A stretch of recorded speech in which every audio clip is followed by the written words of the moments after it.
पहले तो हम लोग फूल को देते आए हैं और मोदी जी से कोई बैर नहीं है जी। और चार तेरी खैर नहीं है। अब की जो वोट है ना, हाथ में जाना है लोधी के समाज। जहाँ तक मैं देख रहा हूँ कि इसमें प्रबल दावेदारी जो इस समय जीत के ओर जो जा रहे हैं रामनाथ सिकरवार, जिन्हें अपने समाज के साथ साथ जो कि ठाकुर समाज से वो बिलोंग करते हैं, उनका पूरी समाज का समर्थन और साथ ही साथ उन्हें लोधी समाज का समर्थन भी मिल चुका है। तो ये है कि इस बार राजकुमार चार तो बिल्कुल ख़त्म हो गई, समझ लो। रामनाथ कोविंद सिकरवार जी वही जीतेंगे। बीजेपी की तरफ से तो माहौल बिगड़ा हुआ है यहाँ पर। यहाँ पंजा ही जीतेगा, उसका कारण रहा है विकास ना आना उनका। तो युवाओं को रोजगार दीजिए। आप अगर रोजगार दे दोगे तो ये फ्री का सामान लेने की ज़रूरत ही नहीं पड़ेगी और युवा अपने आप में सक्षम हो जाएगा। तो उन्हें फ्री की शिक्षा दीजिए, ना कि फ्री का अनाज खिलाइए। फतेहपुर सीकरी के रण में कौन किस पर पड़ेगा भारी, जानेंगे जनता से जनता की जुबानी। जी हाँ, इस समय हम मौजूद हैं फतेहपुर सीकरी लोकसभा क्षेत्र के लकावली खेरिया के पास। जो कलाल खेरिया का एरिया है वहाँ पर मौजूद है, ये लकावली मोड़ है। तो तमाम लोग यहाँ पर हमारे साथ मौजूद हैं। तो अब की बार जनता क्या मूड बनाकर बैठी है, आखिर जनता वोट की चोट पर किसे संसद भेजने वाली है, ये सब जनता तय करती है। तो जनता किस प्रकार की अब की बार सरकार बनाने जा रही है और क्षेत्र से किस प्रकार का नेता चुनने जा रही है। चुनाव बड़ा दिलचस्प है और फतेहपुर सीकरी लोकसभा की जो सीट है वो कहीं ना कहीं हॉट सीट बनी हुई है। देश में चर्चा है इस सीट की। तो आखिर जनता के मन में क्या है, जनता क्या कुछ करना चाहती है। लोधी समाज के बीच हम मौजूद हैं। तो आखिर लोधी समाज अब की बार क्या कुछ करने जा रहा है। जी, क्या नाम है? सुरेश सिंह। सुरेश सिंह जी, अब की बार फतेहपुर सीकरी की जनता क्या कुछ करने जा रही है। जिस तरीके से चुनाव बेहद नज़दीक है, 7 तारीख को मतदान होने जा रहा है, तो अब की बार किस प्रकार का नेता चुनकर संसद भेजने वाले हैं। पहले तो हम लोग फूल को देते आए हैं और मोदी जी से कोई बैर नहीं है जी, और चार तेरी खैर नहीं है। अब की जो वोट है ना, हाथ में जाना है लोधी के समाज का। नहीं तो अब की बार ये नारा क्यों बना लिया गया है? 4 साल कभी आए ही नहीं और लोधी समाज की कोई पहचान नहीं कहीं भी। और लोधी समाज का कहीं ये नहीं दिखाया कि लोधी समाज 1 लाख है कि 50,000 के 10,000, ये दिखाया ही नहीं है, पेपर में दिया ही नहीं है। लोधी समाज को कहीं भी दिखाया नहीं गया। नहीं जी, नहीं। इसलिए 4 को अब की वोट नहीं, हाथ को वोट जा रहे हैं हमारे समाज के। लोधी समाज बिल्कुल एकजुट हो चुका है, क्या मन बना लिया है? जी जी, सबने एकजुट होके हाथ में सब वोट दे रहे हैं। जी दादा, क्या नाम है? अरे मैं ना पता नाम जी, आपका क्या नाम? पढ़े लिखे ना नहीं हम पे नहीं तो अब की बार क्या कुछ करने जा रही है यहाँ की जनता, इन लोगों से जान लेते हैं। जी, क्या नाम है? यशपाल सिंह राजपूत। यशपाल जी, अब की बार क्या कुछ करने जा रहे हैं फतेहपुर सीकरी के चुनावी रण में, क्या कुछ होने जा रहा है, क्या माहौल बना हुआ है? देखिए, सर्वे के माध्यम से आप सब देख ही रहे होंगे, आप प्रतिदिन घूम रहे हैं क्षेत्र में। तो जनता ने इस बार जो पूरी तरह से जो मन बनाया है, मुझे लगता है कि इस बार जनता हाथ के पंजे की तरफ जा रही है। क्योंकि मुझे लगता है कि इसके पीछे की जो मूल वजह रही है कि वो रही है राजकुमार चार साहब के प्रति उनकी व्यक्तिगत छवि और क्षेत्र में ना आना और लोगों की उनसे जो अपेक्षाएं थी कार्य कराने की, सुनवाई की। तो इससे जनता काफ़ी ज़्यादा उनसे नाखुश है। किसके बीच मुकाबला मानते हैं फतेहपुर सीकरी की सीट पर आप?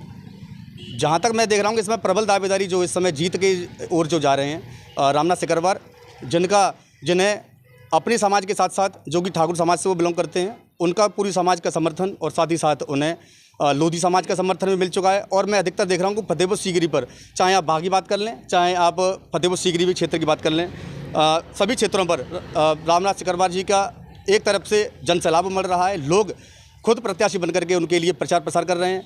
आप देखते होंगे कि रामनाथ सिकरवार, जो कि जिनके पास कहा जाता है कि 2 जोड़ी कपड़े हैं, मंदिर में रहते हैं, बेहद साधारण सिंपल उनका रहना खाना पीना है। तो मुझे ऐसा लगता है कि जब एक ऐसा देशभक्त व्यक्ति, ईमानदार कर्मठ छवि वाला व्यक्ति राजनीति में आकर के संसद में बैठेगा, तो मुझे लगता है मेरे जैसे सामान्य से व्यक्ति को निश्चित रूप से लाभ होगा, क्षेत्र का विकास होगा। क्या कारण है कि सब रामनाथ सिकरवार को पसंद कर रहे हैं, जो जनसैलाब है उनकी तरफ बढ़ रहा है, क्या कारण है इनके पीछे? देखिए, कारण तो यही है कि सब लोग अपेक्षा करते हैं कि हमारा प्रत्याशी ऐसा हो कि जो हमारी समस्याओं को निदान करे, हमारे जो क्षेत्र के विकास पीछे वो नया चेहरा है या फिर वो फौजी हैं, पूर्व फौजी है, इसलिए सबसे बड़ा चेहरा जो मुद्दा है तो यही है कि एक वो फौजी हैं। फौजी के लिए आप जानते हैं कि जब फौजी देश के गद्दारों को पूरी ईमानदारी के साथ में अपनी सेवा करते हुए अपनी प्राणों की आहुति दे करके वहाँ खड़ा होता है, हम लोग सुरक्षित महसूस करते हैं। तो हमें लगता है कि जब ऐसा व्यक्ति, ईमानदार छवि का व्यक्ति संसद में जाएगा तो कहीं ना कहीं इसका सीधा रूप जनता को फ़ायदा मिलने वाला है। क्या संसद की राह उनके लिए आसान होगी? क्या जनता अब की बार आशीर्वाद उनको देने वाली है? पूरी तरह से, इसमें कोई डाउट नहीं है। ये तो देखिए माहौल बनाया जा रहा है। 400 पार का नारा लोगों को केवल गुमराह करने के लिए दिया गया था, जबकि सच्चाई ज़मीनी स्तर पर हम लोग रहते हैं, हम वोटर हैं, हमें पता है कि ज़मीनी स्तर पर सच्चाई क्या है।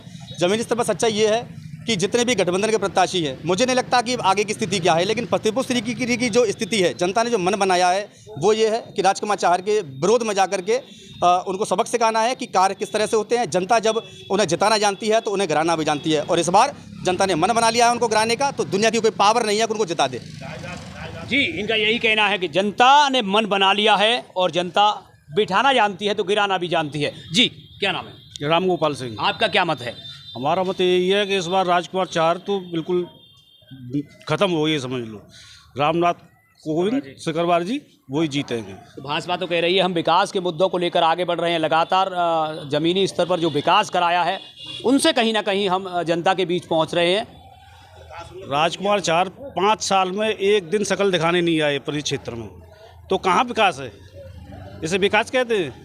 बस वोट का समय आया, चुनाव का समय आया तो वोट मांगने आ गए। वो लगातार कह रहे हैं कि हम गंगा जल लाए हैं, जो गंगा जल जनता के बीच जो बड़ा प्रोजेक्ट है उसे लेकर हम जनता के बीच पहुंचे हैं। गंगा जल वो कहाँ से ले आए? उनकी जेब में रखा था गंगा जल। अरे ये तो मोदी जी और उन्होंने केंद्र की स्कीम है ये, तो वो क्या अपनी जेब से दे के गंगा जल? भाई वो क्या अपनी जेब से थोड़ी ना लाए थे। दिया तो उनकी पार्टी ने ही है और उनके प्रयासों से ही आया है, ऐसा उनका कहना है। ये तो पार्टी है, पार्टी से हमें कोई वो थोड़ी नहीं है। ना मोदी से हमें कोई दिक्कत है, ना योगी जी से कोई दिक्कत है। दिक्कत है तो ये क्षेत्र के प्रत्याशी से। उन्होंने कोई आके कोई देखा नहीं, सुख में दुख में कैसे भी नहीं आए।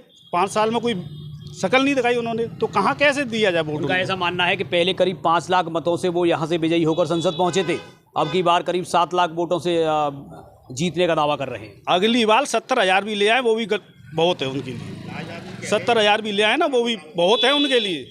इस बार वो नहीं जीत पाएंगे। जी, ये क्या नाम है आपका? नेत्रपाल सिंह राजपूत। तो फतेहपुर सीकरी के चुनावी रण में क्या कुछ होने जा रहा है और क्या माहौल इस समय बना हुआ है जबकि चुनाव बेहद नज़दीक है? बीजेपी की तरफ से तो माहौल बिगड़ा हुआ है यहाँ पर।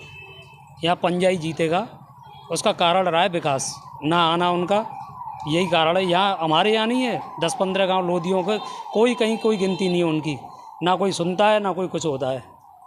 बीजेपी से हमें कोई दिक्कत नहीं है, वो विकास करा रही है ठीक है, लेकिन जो उन्होंने यहाँ प्रत्याशी को उतारा है वो सही नहीं है, वो व्यक्ति सही नहीं है। ऐसे में क्या लग रहा है जब मामला ऐसे में फंसा हुआ है, चुनाव बिल्कुल पेचीदा हो चुका है, वहीं बात करें जो बाबूलाल जी हैं विधायक, उनके बेटे भी मैदान में हैं, निर्दलीय प्रत्याशी बनकर उभरे हैं वो, और एक तरफ बात करें गठबंधन से रामनाथ सिकरवार हैं, भाजपा से फिर पुनः सांसद राजकुमार चाहर हैं, और वहीं बसपा की बात करें तो रामनिवास शर्मा हैं। तो किनके बीच कड़ा मुकाबला मानते हैं या कोई आसानी से प्रत्याशी जीत जाएगी? बाबूलाल तो चलो वोट काटेंगे वो, लेकिन कांग्रेस और बीजेपी में ही है यहाँ पर। इस सीट पर फतेहपुर सीकरी वाली पे कांग्रेस वाला ही प्रत्याशी जीतेगा। यहाँ पर पूरा जनता यहाँ की आसपास की, यहाँ मैं ही नहीं कह रहा हूँ, हम जनता लोग इधर उधर जाते हैं तो उन्हीं का चल रहा है बस। ऐसे में जो कहा जा रहा है कि योगी और मोदी के जो बड़े चेहरे हैं वो कितना प्रभाव डाल पाएंगे जनता पर? वो डाल रहे हैं प्रभाव, लेकिन क्या होगा, उन्होंने प्रत्याशी जब यहाँ पर प्रत्याशी उतारा जा रहा तो यहाँ की जनता ने बहुत विरोध किया, लेकिन उन्होंने नहीं सुना। वो तो ये देख रहे हैं कि ये 5 लाख से जीता है, इस बार भी जीत जाएगा, लेकिन इस बार उसकी ये मान लो बीजेपी की मट्टी खराब करने वाला है ये चेहरा जो है। देखिए लगातार जो फतेहपुर सीकरी लोकसभा की सीट है उसे जीतने के लिए भाजपा फुलजोर प्रयास में जुटी हुई है। जो बड़े स्टार चेहरे हैं, उनके स्टार प्रचारक हैं, योगी हों, मोदी हों या राजनाथ सिंह हों, वो लगातार आगरा में जनसभा संबोधित कर चुके हैं। तो ऐसे में जनता पर क्या प्रभाव पड़ने वाला है और इस सब के बीच क्या कांग्रेस की जो सीट है गठबंधन से वो निकल पाएगी? वो बिल्कुल निकलेगी, वो निकलेगी।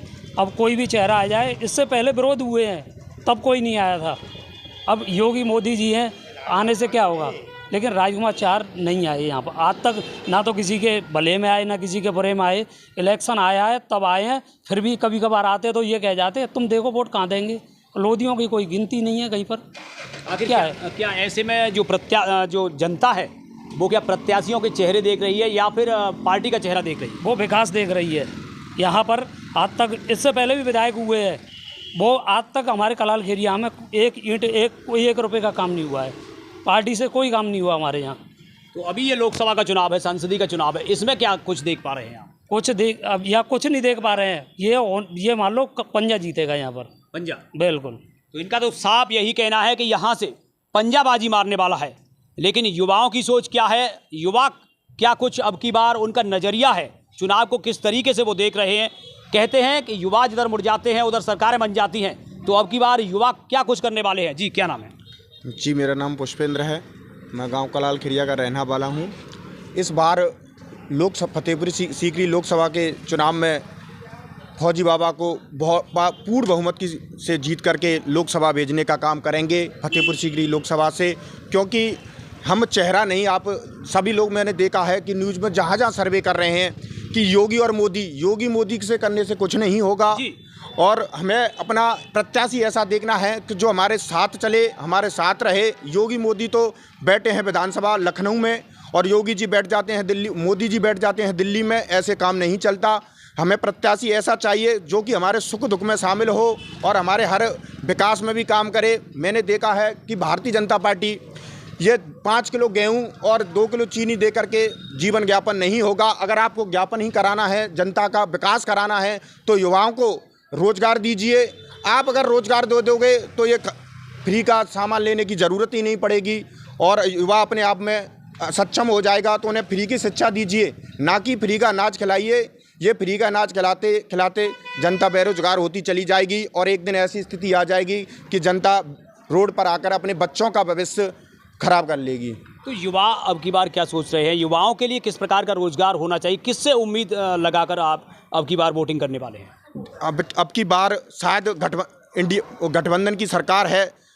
अखिलेश यादव और राहुल गांधी से उम्मीद काफ़ी अपेक्षाएं हैं, क्योंकि उन्होंने रोजगार के लिए अवसर खोल दिए हैं कि 30 लाख पर ईयर रोजगार देंगे युवाओं को बस कुछ नहीं चाहिए, ना कि ये फ्री का अनाज नहीं चाहिए। हमें रोजगार चाहिए।